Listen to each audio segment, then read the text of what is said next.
नमस्कार. निर्मलाज रेसिपी मराठीमध्ये आपले खूप खूप स्वागत आहे. आज आपण नाश्त्यासाठी सोयाबीन पराठा करणार आहोत.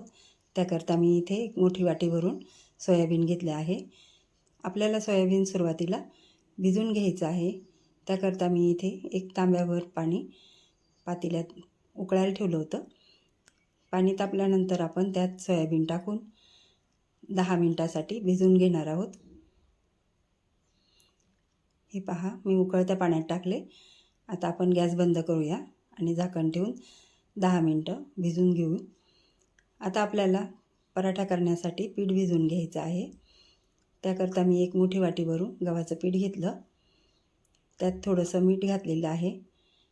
1 चमचा तेल घातलेलं आहे, म्हणजे हे कवरवरचं छान खुसखुशीत होईल. आपल्याला हे छान असं हाताने मिक्स करून घ्यायचं, म्हणजे तेल मीठ आपण सर्व पिठाला चोळून घ्यायचं. आणि थोडं थोडं पाणी घालून आपण चपातीला जसं पीठ भिजवतो त्या पद्धतीने पीठ भिजवून घ्यायचं. हे पहा, इथे मी छान असा पिठाचा गोळा तयार करून घेतला. थोडंसं आपण तेलाचा हात लावून घेऊया.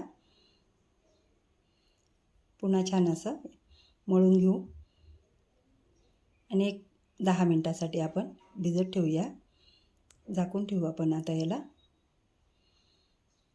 आता आपण सोयाबीन उघडून बघू भिजलं का काय.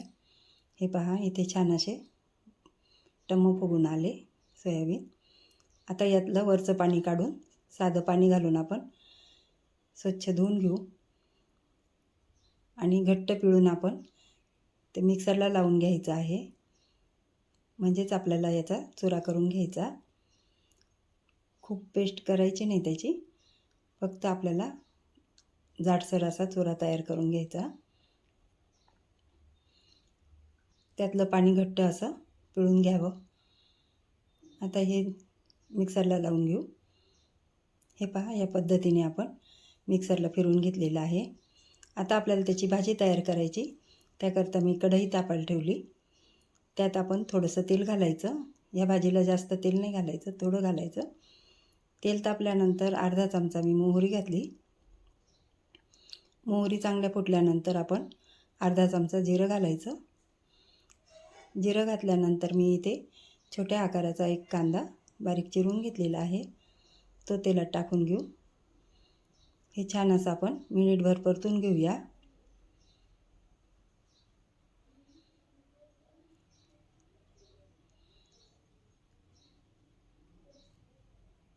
इथे कांदा छान असा परतून झाला. आता आपण त्यात 2 मिरच्या, लसूण आणि आलं असा जो ठेचा तयार करून घेतला होता तो टाकून घेऊ. हा ठेचा आपण चांगला तेलामध्ये परतून घेऊ. आता आपल्याला सुके मसाले घालून घ्यायचे. इथे मी अर्धा चमचा लाल तिखट घातलेला आहे. तिखट आपण कमी किंवा जास्त करू शकता.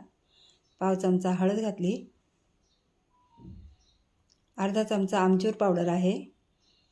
आमचूर पावडरने छान चटपटीत अशी चव तयार होते. अर्धा चमचा हा गरम मसाला आहे, रेडीमेड मसाला, आपण कोणत्याही कंपनीचा वापरू शकता. हे पुन्हा असं आपण छान तेलात परतून घेऊ. आता यात आपण स्वच्छ धुवून आणि बारीक चिरून घेतलेली कोथिंबीर आहे, भरपूर प्रमाणात टाकून घ्यायची. पराठ्याला कोथिंबीर जास्त असली तरी छान लागतं. आता आपण ही कोथिंबीर पण तेलात चांगली परतून घेऊ. हे सर्व परतून झाल्यानंतर आपण जो सोयाबीनचा चुरा केला होता तो टाकून घेऊ. म्हणजेच आपल्याला याची आता भाजी तयार करून घ्यायची. आता हे छान असं आपण परतून कोरडा होईपर्यंत परतवायचं आहे.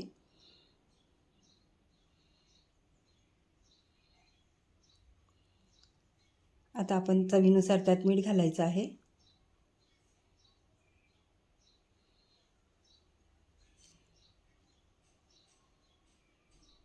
आणि हे छान असं भाजी तयार करून घेऊ.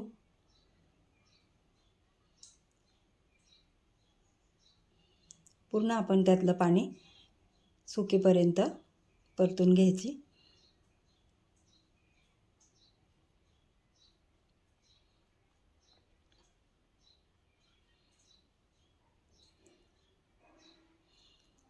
आपण बारीक गॅसवर छान ही भाजी तयार होऊ देऊ. हे पहा, इथे छान झालेलं आहे कोरडा असा हा सोयाबीनचा मसाला तयार झाला. आता बघूया आपण. पीठ पण छान असं आपलं नरम झालेलं आहे झाकून ठेवल्यामुळे. आता आपण त्याला छान असं मळून घेऊ आणि त्यातला एक गोळा थोडा काढून घ्यायचा आपल्याला पराठा तयार करण्यासाठी.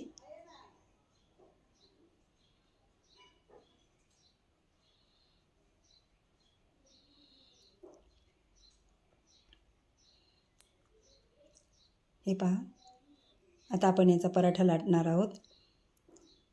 मी जो गोळा घेतला त्याची अशी वाटी तयार करून घ्यायची खोलगट.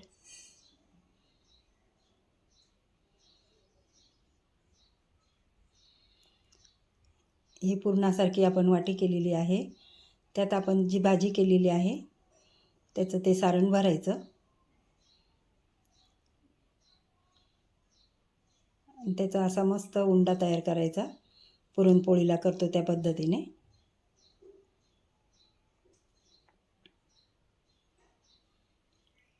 यात भरपूर असं सारण मी भरलेलं आहे. हे पहा, या पद्धतीने आपण त्याचा उंडा तयार करून घेतला. वरचं जर पीठ जास्त असलं तर काढून टाका, नाहीतर तिथेच दाबून दिलं तरी चालतं. आता आपण हे कोरडं पीठ लावून त्याची अशी पोळी लाटून घेऊ. आपल्याला हलक्या हाताने हा पराठा लाटून घ्यायचा आहे.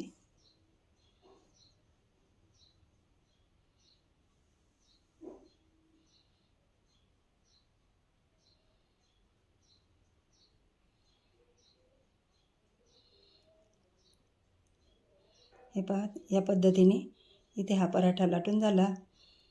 आता आपण भाजून घेऊया त्याला. त्याकरता तवा तापायला ठेवलेला होता आधी. आता त्याच्यावर हा पराठा टाकून घेऊ. गॅस मोठा करून आपण आता हा भाजून घेऊया. एक बाजूने आपण भाजून घेतला. आता उलट करून घेऊ. आता वरच्या बाजूला तेल किंवा तूप लावून घ्यायचं.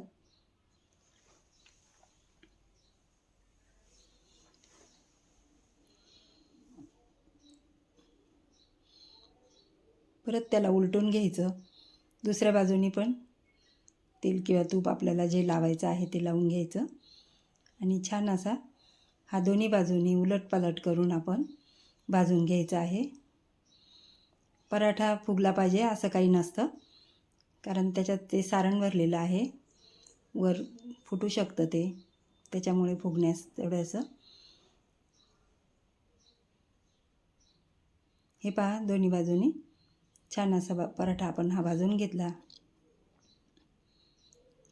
आपण लोणचं, दही कशासोबतही खाऊ शकता. तुम्हाला जर माझी रेसिपी आवडली असेल तर लाईक, शेअर, सबस्क्राईब जरूर करा. हे पहा, एक झालेलं आहे भाजून. आता दुसराही मी लाटून घेतला पराठा. त्याच पद्धतीने आपण हा पण भाजून घेऊया.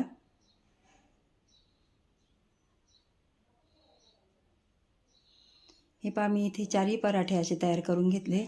काठोकाठ भरलेलं असं सारण आहे आणि चवीला तर एक नंबर होतं.